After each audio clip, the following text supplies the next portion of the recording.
Begin by turning on the flash machine. Next, adjust your power setting to 6.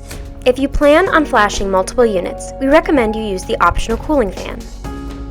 Open the lid on the flash machine and place the pressing plate on the metal lid.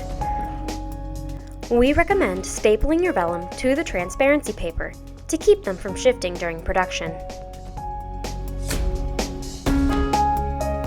Place your vellum in the exposure chamber. Place your foam upside down, carefully aligning it with the artwork.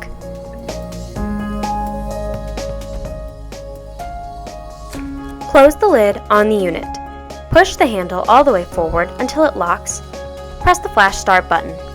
There will be a single flash. Disengage the handle, open the lid, and peel your flash die from the vellum.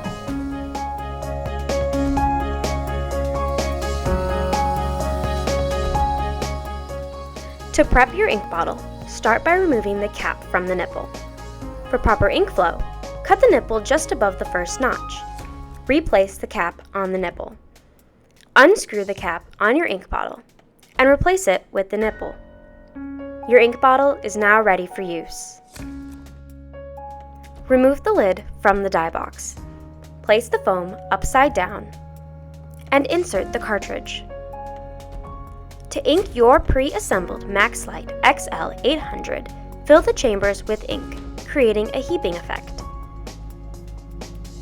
It is important that the ink is fully absorbed before proceeding.